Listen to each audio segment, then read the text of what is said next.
हाय दोस्तों, नमस्कार। स्वागत है आपका एक बार फिर से। आज हम लोग पिछले क्लासेस से आगे चलेंगे।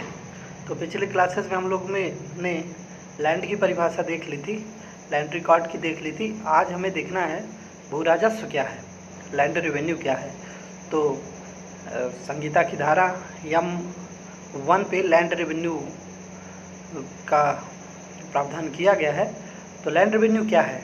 Means all money payable to the state government for holding land and includes premium, rent, lease money, quit rent or any other cognate variations of these expression। दोस्तों, इसका मतलब ये होता है कि जो लैंड रेवेन्यू होता है वो सरकार को दे होता है। क्लियर है? ध्यान रखिए, ये किसी जमींदार को नहीं देना है, ये सीधे सरकार को दिया जाएगा। और किसके बदले दिया जा रहा है? तो इसमें दिया है कि क्यों दिया जा रहा है? फॉर होल्डिंग लैंड, मतलब भूमि धारण के बदले में दिया जा रहा है। तो यहीं से क्लियर होता है दोस्तों कि अगर भूमि हमारी होती तो किसी को कुछ देने की ज़रूरत क्या थी। तो एक तरह से किराया हम लोग सरकार को देते हैं, जिसे हम लैंड रेवेन्यू कहते हैं। मतलब सरकार की ज़मीन, और सरकार की ज़मीन चूँकि हम इस्तेमाल कर रहे हैं, इसलिए सरकार को उसके बदले में क्या देते हैं? तो उसके बदले में हम लैंड रेवेन्यू देते हैं। इसका मतलब सरकार हमें एहसास करवाती है कि आप सिर्फ भूमि के होल्डर हैं, ना कि ऑनर है। तो ध्यान रखिएगा, लैंड रेवेन्यू किसे देनी होगी? जो भूमि को धारण करता है, होल्डिंग को धारण करता है, होल्ड करता है, खाते को धारित करता है, वो देता है इसको, स्टेट गवर्नमेंट को देता है। बाकी चीज़ें इसमें उन्होंने इंक्लूड कर दी है गवर्नमेंट को। और बाकी जो चीज़ें देंगे, जैसे प्रीमियम दे रहे हैं, लगान दे रहे हैं, पट्टा धन दे रहे हैं, प्रमुक्ति भाटक दे रहे हैं। प्रमुक्ति भाटक क्विट रेंट मतलब छोड़ने के एवज में हम अगर दे रहे हैं, या इन अभिव्यक्तियों के कई अन्य सजाती, और अगर कोई इसके साथ अन्य कहीं पे कुछ और बोला जा रहा होगा तो वो भी माना जाएगा लैंड रेवेन्यू है। तो दोस्तों, M1 की जो आउटलाइन है वो ये है कि लैंड रेवेन्यू का मतलब जो खाते का होल्डर है वो सरकार को खाते को होल्ड करने के बाद में जो भी अमाउंट देगा, वो चाहे प्रीमियम के रूप में हो, चाहे लैंड रेवेन्यू के रूप में हो, चाहे लगान के रूप में हो, या लीज मनी के रूप में हो, क्विट रेंट हो, any other cognate variation of this expression, कुछ भी हो, तो कह रहा कि वो माना जाएगा लैंड रेवेन्यू। अब अगली परिभाषा लीगल प्रैक्टिशनर की है, जो 2N पे दी गई है। तो सीधी सी चीज़ है, लीगल प्रैक्टिशनर एक्ट 1879 के अकॉर्डिंग जो भी आते हों। अब अगली जो इम्पोर्टेंट परिभाषा है वो है 2O की, मैंग्रोव ग्रुप। तो दोस्तों, इसमें एक मोटी सी चीज़ आप याद कर लीजिए, बाकी सेक्शन तो आपको पढ़ना ही है। मोटी सी चीज़ जो आपको याद करनी है कि आम के इतने सारे पेड़ लगा दीजिए, जिसमें जिस ज़मीन पे आपने वो पेड़ लगाए हैं उस ज़मीन पर बाकी अन्य इस्तेमाल नहीं किया जा सकता। ठीक है? तो मान लिया जाएगा कि क्या है वो मैंगो ग्रूव है। Means mango tree is planted in such numbers that they preclude or when full grown are likely to preclude the land on which they stand or any major portion thereof from being used primarily for any purpose other than planting of trees। तो कह रहा है इतनी ज़्यादा संख्या में अगर आपने पेड़ लगा दिए हैं, और पेड़ किसके हैं? मैंगो के हैं। तो कह रहा कि अब ये बाकी उपयोग अगर रुक जाए, तो मोटी सी चीज़ है कि आम के इतने सारे पेड़ लगा देना जिससे बाकी उपयोग ना हो सके, सिर्फ प्लांटेशन के अलावा। तो कह रहा है कि इसे माना जाएगा कि क्या है, वो मैंगो ग्रोव है, या इसे आम्र कुंज के नाम से जाना जाता है। परिभाषा आपको हेड याद रखना है, आम्र कुंज किस धारा पे है? तो 2O पे है। दोस्तों, एक नई धारा यहाँ पे जुड़ी है, ये 2000, ये धारा आपकी 2011 में इसे इंसर्ट किया गया है, एक्ट नंबर 42 2011। इसे हम लोग कहते हैं बाजार मूल्य, OA। बाजार मूल्य में कह रहा मार्गदर्शक सिद्धांत भारतीय स्टाम्प अधिनियम के अधीन जो मध्य प्रदेश बाजार मूल्य मार्गदर्शक सिद्धांत बनाया जाना तथा उसका पुनरीक्षण अधिनियम 2000 के अधीन कलेक्टर द्वारा जारी किए गए मार्गदर्शक जो सिद्धांत है, उस पर आधारित जो भूमि का मूल्य होगा उसे हम लोग कहेंगे बाजार मूल्य कहेंगे। तो इसमें याद करने की एक ही चीज़ है कि बाजार मूल्य किस धारा पे है, तो आपको उत्तर देना है कि 2OA पे है। अगली परिभाषा है दोस्तों 2P की, फलोद्यान। तो जिस तरह से हम लोगों ने ओ में आम और कुंज देखा है, तो कह रहा फल के इतने ज़्यादा, वहाँ पे क्या था, आमों के इतने पेड़ लगे थे, दूसरा इस्तेमाल नहीं हो रहा था। यहाँ के फलों के इतने ज़्यादा पेड़ लगे हैं कि दूसरा इस्तेमाल नहीं किया जा सकता बड़े भाग में। तो कह रहा मान लिया जाएगा वो क्या है, फलोद्यान है। तो जैसे संतरे के पेड़ लगा दिए गए, या मान लीजिए सेब के पेड़ लगे हैं, और इतने सारे नंबर में पेड़ लगे हैं कि अब वहाँ पे धान की खेती आप नहीं कर सकते जब तक कि वो पेड़ रहेंगे। तो कह रहा है ये फलोद्यान है। ठीक है, तो अगली परिभाषा में हम लोग चलते हैं। Plot number. प्लॉट नंबर दो चीज़ें हैं, उसे हमें याद रखना है। एक है सर्वे नंबर, दूसरा है प्लॉट नंबर। सर्वे नंबर हमेशा गांव में होगा, प्लॉट नंबर हमेशा शहर में होते हैं। हम लोग प्रैक्टिकली कहते भी हैं कि अब प्लॉट खरीद रहे हैं शहर में, तो शहर में प्लॉट ही खरीदे जा सकते हैं और वहाँ पे सर्वे नंबर नहीं खरीदे जा सकते। सर्वे नंबर गांव में खरीदे जा सकते हैं, प्लॉट नंबर हमेशा शहर में होते हैं। तो अभिप्रेत इस संहिता के अधीन भूखंड संख्यांक के रूप में विरचित किए गए उस रूप से मान्य किए गए किसी प्रभाग को समानुदेशिक संख्यांक means the number assigned to a portion और land of land form into the recognized as a plot number under this code. तो कैसे इस अधिनियम के अधीन जिसे प्लॉट नंबर रिकॉग्नाइज कर दिया जाए कि प्लॉट नंबर है, तो कह रहा है उसे हम लोग प्लॉट नंबर मानेंगे। मान्यता प्राप्त अभिकर्ता की परिभाषा 2R पे है, तो रीजन की परिभाषा 2S पे है।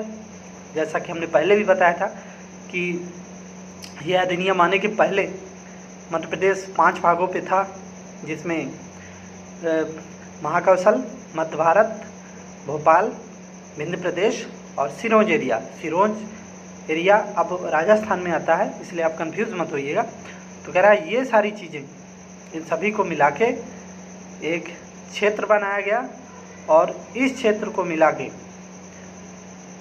इसे सभी को इस अधिनियम के अधीन क्षेत्र कहा जाएगा, रीजन कहा जाएगा। अब अगली परिभाषा है 2T की, जिसे रेंट बोलते हैं। तो रेंट, अभी तक हम लोग को लैंड रेवेन्यू पढ़ा था, अब रेंट क्या है। तो आपने देखा था लैंड रेवेन्यू एक्चुअली हम गवर्नमेंट को दे रहे थे। अब रेंट के बारे में देखते हैं कि क्या है।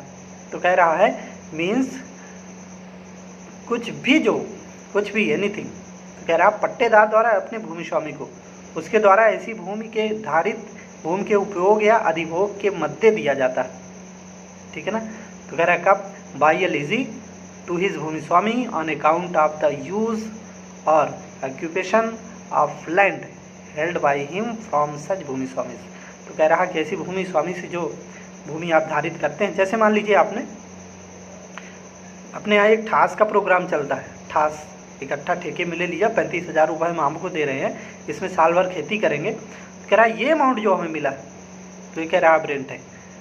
तो ऐसा अमाउंट जो कि भूमि के इस्तेमाल के बदले में सरकार को नहीं दी जा रही है, किसे दी जा रही है, भूमि स्वामी की, जिसकी ज़मीन है, और जो इस्तेमाल करता है वो देता है, तो माना जाएगा कि हम लोग क्या दे रहे हैं, रेंट दे रहे हैं। दूसरा, सरकारी पट्टेदार द्वारा सरकार को उस भूमि को जो कि सरकार द्वारा उसे पट्टे पे दी गई है उपयोग अधिभोग के मध्य धन या वस्तु के रूप में संदत्त किया गया है या दे है। अब दूसरी चीज, सरकार को भी जो दिया जाएगा वो रेंट है, पर कब, जब सरकार से जमीन पट्टे पे ली गई है। लीज पे ले जाने का मतलब ऐसा कि जैसे मान लीजिए सरकार ने एक तालाब की नीलामी की, उसमें कहा 1 साल के सिंघाड़े की फसल के लिए हम इसे नीलाम कर रहे हैं। तो कह रहा है अब ये क्या है, अब आपने भूमि ली है, अब उसका जो मूल्य आप सरकार को देंगे। तो कह रहा है अब ये क्या है, तो कह रहा है कि अब ये क्या है, रेंट है। लेकिन यहीं पे अगर वो तालाब आपका होता और उसके बदले में, मतलब उसके आप भूमि स्वामी थे, उसके बदले में अगर कोई अमाउंट सरकार को देते तो ये भू राजस्व हो जाता। लेकिन अब चूंकि सरकार का तालाब है और सरकार उस तालाब को आपको उन्होंने दिया है, तो अब माना जाएगा कि आपने क्या दिया है, उस तालाब का रेंट दिया है। अब रेवेन्यू ऑफिसर, तो कह रहा है कि जो इस अधिनियम के अधीन जिन्हें रेवेन्यू ऑफिसर डिजिग्नेट कर दिया गया, तो दोस्तों आगे धारा 11 में अधिकारियों की एक लिस्ट दी गई है, जिसमें रेवेन्यू ऑफिसर को इंक्लूड किया गया है। बार बार इसी से जुडिशियल सर्विसेज से क्वेश्चन भी आते हैं कि क्या आरआई पटवारी रेवेन्यू ऑफिसर है। तो दोस्तों आप कुछ नहीं करना, आपको 11 की लिस्ट को याद कर लेना है। तो उसमें पटवारी और आरआई का नाम नहीं है, रेवेन्यू बोर्ड का नाम नहीं है, यही 3 नाम बार बार वो पूछते हैं कि क्या ये रेवेन्यू ऑफिसर हैं या नहीं है। तो आपको उत्तर देना है रेवेन्यू ऑफिसर नहीं है। हमें तो आगे पीछे सोचना नहीं है, जो चीज़ें धारा 11 में लिस्टेड हैं वही रेवेन्यू ऑफिसर हैं, नहीं लिस्टेड हैं तो रेवेन्यू ऑफिसर नहीं है।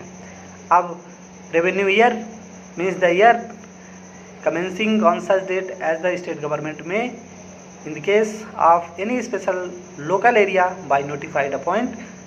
तो कह रहा कि रेवेन्यू ईयर है क्या।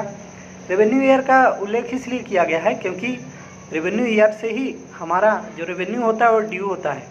तो कह रहा कि क्या होगा, तो कह रहा सरकार टाइम टू टाइम नोटिफाइड करेगी कि ये रेवेन्यू ईयर यहाँ से शुरू होता है।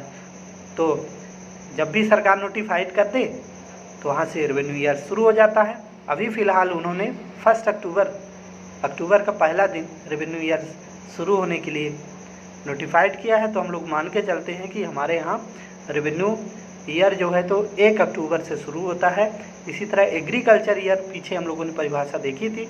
एग्रीकल्चर ईयर के लिए हम लोगों को मान के चलना है कि 1 जुलाई के लिए, और राजस्व वर्ष के लिए हम लोग मान के चलते हैं कि 1 अक्टूबर से शुरू होता है। दोस्तों एक और परिभाषा ये इंसर्ट की गई है 2018 में, सेक्टर की परिभाषा। नगरीय क्षेत्र की भूमि का कोई भूभाग जिसे इस संहिता के उपबंधों के अधीन सेक्टर के रूप में विरचित किया गया हो, किया गया है तो मान लिया जाएगा सेक्टर है। दोस्तों ये भूखंड संख्यांक से बड़ा एरिया होता है, कई सारे भूखंड संख्यांक एक सेक्टर में होते हैं। अब ये पहचानने के एक तरीके हैं कि कैसे हम पहचानें कि किस सेक्टर में कौन सी ज़मीन है। तो जैसे मान लीजिए बाढ़ सागर कॉलोनी को एक उन्होंने सेक्टर इसी 2 सेक्टर 4 सेक्टर 5 सेक्टर में डिवाइड कर दिया और उसमें कई सारे भूखंड आ गए, तो मान के चलते हैं कि ये क्या है, सेक्टर है। फिर अगली परिभाषा है V2 की, seva bhumi, service land means such land is a non-urban area which is given to a कोटवार for the purpose of agriculture during the his tenure of post। अब ये बहुत पुरानी समय की एक परंपरा है कि चूँकि कोटवार को बहुत कम पेमेंट मिलती थी और कोटवार उस गांव में रहता था, उसकी सारी एक्टिविटीज़ को और जो रेवेन्यू रिलेटेड या लैंड रिलेटेड चीज़ें होती थी उसको मॉनिटर करता था। तो उसको खेती करने के लिए कुछ ज़मीनें सरकार देती थी। तो नॉन अर्बन एरिया में कह रहे अर्बन एरिया नहीं है, नगरीय क्षेत्र नहीं होना चाहिए। गांवों में कोटवार को जो दी जाने वाली नियुक्ति के दौरान दी जाने वाली जो कृषि प्रयोजन के लिए जो ज़मीन होती थी उसे हम लोग सेवा भूमि कहते थे, सर्विस लैंड कहते थे। और ये पद अनुवर्ती होता था, जो भी कोटवार आता था उस ज़मीन पे उसे खेती करने को वो मिल जाती थी और इस तरह इसे हम लोग सेवा। तो ये जो लैंड है वो सर्विस के पर्पज से दी गई है। जब वो सर्विस में नहीं रहता था तो ज़मीन उसे खाली करनी पड़ती थी, लेकिन यूज उसका सिर्फ एग्रीकल्चर पर्पज से ही वो कर सकता था। अब sub division of a survey number. तो सर्वे नंबर हमने पहले भी कहा कि सर्वेक्षण संख्यांक का ऐसा प्रभाग जिसे बाबत क्षेत्रफल तथा देव भू राज्य के प्रविष्ट भू अभिलेखों में उन सर्वेक्षण संख्यांकों के जिनका क्यों प्रभाग है सूचक संख्यांक से अधीनस्थ सूचक संख्यांक के अधीन पृथक पृथक की गई। तो सिंपल एक उदाहरण देखते हैं, आपको समझ में आ जाएगा। मान लीजिए एक पिता के 5 पुत्र थे, पांचों में विभाजन हुआ।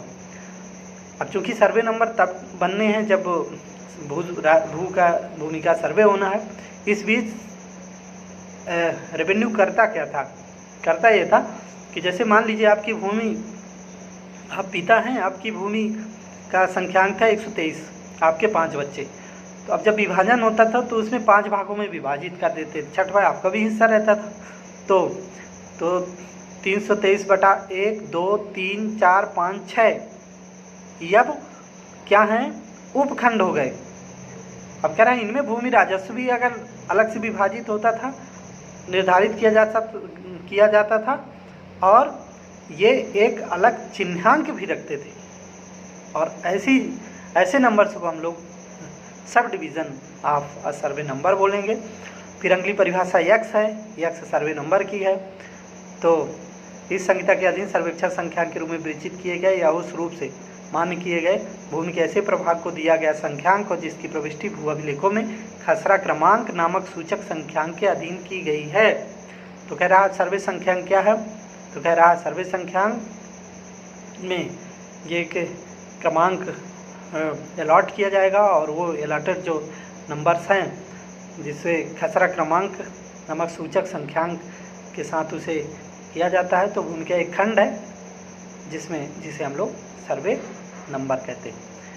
अब भूमिधारी की परिभाषा 2Z पे है। Tenure holder means a person who hold land from the state government and who is or is deemed to be bhumi swami under the provision of this code. तो कह रहा कि भूमि राज्य सरकार से धारित कर रहा है और वो इस अधिनियम के अधीन आगे परिभाषा भूमि स्वामी की दी है, उसमें अगर आता है अलग अलग क्षेत्रों के अलग अलग कैटेगरी के जो किसान थे उनको भूमि स्वामी बनाया गया। अगर उस भूमि स्वामी की परिभाषा में आता है तो हम मान के चलते हैं वो क्या हो जाएगा, वो भूमि स्वामी माना जाएगा। भूधारी उसे बोलते हैं, टेन्योर होल्डर बोलते हैं। फिर timber T Z1 timber T means अब नीचे कई जो पेड़ों के नाम दिए गए हैं, टिक्टोना ग्रैंडिस, बीजा, शीशम, साल, तिनसा, साज, चंदन, हल्दू, मुंडी, अर्जुन, तेंदू, खम्हार, ये सारी चीज़ें क्या होती हैं, टिम्बर टी होती हैं। टिम्बर टी को बताने का मतलब यहाँ सरकार संहिता का ये है कि आगे जो इमारती लकड़ियों को काटने की अनुमति सरकार देती है तो इन्हीं के संबंध में देगी। फलदार वृक्षों को काटने की अनुमति कुछ विशेष परिस्थितियों में ही आपको मिलेगी, अदरवाइज नहीं। स्वयं खेती करना का मतलब क्या है, Z2 में बताया गया है cultivate to cultivate personally means to cultivate on one's on account. कह रहा है निम्न में से कोई बाई वंस ऑन लेबर अपने श्रम से खुद खेती करना, by the labour of any member of one's family कोई व्यक्ति अपने परिवार के श्रम द्वारा अगर खेती करता है, by servants on wages payable in cash or kind but not in crop share. ये बहुत इंपॉर्टेंट है। कह रहा कोई व्यक्ति मजदूरी में काम कराता है, वेजेस में के बदले में काम करता है, तो कह रहा वो व्यक्ति हिस्सेदार नहीं माना जाएगा बल्कि वो मजदूर माना जाएगा और माना जाएगा कि आप खेती कर रहे हैं। पर अब शेयर के रूप में वैसे 50% हमारे यहाँ अधियाँ का सिस्टम है कि भाई आप ज़मीन हमारी खेती आप करिए और वर्ष में जो अंत में फसल आएगी वो आधी आधी ले लेंगे। तो कह रहा है इस स्थिति में माना जाएगा कि आपने अब पट्टा कर दिया, ये कल्टीवेट इटसेल्फ नहीं है, आप खुद खेती नहीं कर रहे हैं। तो ये आपको ध्यान रहा। व्यक्तिगत पर्यवेक्षण पे by hard labour under one's personal supervision of any members of one's family, अपने या खुद के परिवार के किसी सदस्य के पर्यवेक्षण में अगर आप खेती कराते तो माना जाएगा कि आप खुद खेती कर रहे हैं। अगली परिभाषा दखल रहित भूमि की है। जेड थी unoccupied land means the land other than the आबादी और सर्विस लैंड और द लैंड हेल्ड बाई अ भूमि स्वामी और अ गवर्नमेंट लीज। कह रहा है जो भूमि न तो भूमि स्वामी की है, न तो सरकारी पट्टेदार की है, न तो सेवा भूमि है और न ही गवर्नमेंट सरकारी पट्टेदार की है और न ही सेवा भूमि है, ऐसी भूमियों में तो हम यहाँ पे ये देखते हैं कि आबादी की भूमि नहीं है, सेवा भूमि नहीं है, भूमि स्वामी की भूमि नहीं है, सरकारी पट्टेदार की भूमि नहीं है, तो कह रहा हूँ फ्री भूमि है, मतलब अनऑक्यूपाइड, उसमें किसी का दखल नहीं होता। दोस्तों इसलिए बताया क्योंकि ये दखल रहित भूमि के रिकॉर्ड वहाँ तैयार होंगे, विस्तार पत्रक तैयार करते समय ध्यान में रखा जाएगा। इसलिए यहाँ से ही बता दिया कि ऐसी ज़मीनें मान के चली जाएंगी कि खाली ज़मीनें हैं, सरकार के फेवर में खाली ज़मीनें हैं और इनके लिए भी विस्तार पत्रक के लिए अवेलेबल है। अर्बन एरिया क्या है Z4 में, तो कह रहा है कि means the area for the time being included within the limits of any municipal corporation or any municipality or notified area constituted under any law for the time being in force relating to municipalities or any village or group of village which may be specified by the state government as urban area and the expression non-urban area shall be constituted accordingly। तो कह रहा क्या है, सी पर सी एक line में आप याद रखिए कि सरकार जिसे घोषित कर दे, या तो नगर पालिका क्षेत्र में आते हों, नगर पालिका निगम में आते हों, अधिसूचित क्षेत्रों, गांव को भी अगर सरकार चाहे तो अर्बन एरिया बना सकती है। ये आप ध्यान रखिएगा, बस उसे एक नोटिफिकेशन करना पड़ता है। कुल मिला के सरकार के जिसे नोटिफाइड कर दे, आपके गांव को नोटिफाइड कर दे कि ये शहर है, तो कह रहा है शहर है, क्योंकि ज़मीनों के मामले में पूरा जो कंट्रोल है, ऑनरशिप है, वो राज्य सरकार के ऊपर। विलेज क्या है, ग्राम क्या है, तो कह रहा है means any tract of land in a non urban area. कह रहा नॉन अर्बन एरिया में गाँव होंगे। Before the commencing in force of this code was recognize or was declared as a village under the provision of any law for the time being in force and any other tract of land in non-urban area which is recognized as a village at any land survey or which the state government may by notification declare to be a village। तो जैसे urban area के लिए था वैसा rural area के लिए भी है, विलेज के लिए भी। कह रहा पहले से अगर किसी अधिनियम के अधीन उसे रूरल एरिया डिक्लेयर था तो वो नॉन अर्बन एरिया विलेज माना जाएगा, अदरवाइज सर्वे के टाइम पे डिक्लेयर कर दिया जाए या तो सरकार घोषित कर दे, मान लिया जाएगा। कुल मिला के अर्बन एरिया और गांव की घोषणा, नॉन अर्बन एरिया की घोषणा सरकार के ऊपर डिपेंड करती है बाय नोटिफिकेशन। तो दोस्तों ये तो परिभाषा खंड था, तो आशा है कि आपको अच्छा लगा होगा और आप कमेंट करके बताएं कि कौन सी चीज़ें सुधारी जा सकती हैं, क्योंकि आपके कमेंट से ही मुझे पता चलेगा कि क्या चीज़ें ऐसी हैं जो कि और अच्छी की जा सकती हैं। और आप अपने कमेंट दें, लाइक्स दें और इसी तरह आगे बढ़ते रहें। थैंक यू, धन्यवाद, नमस्कार।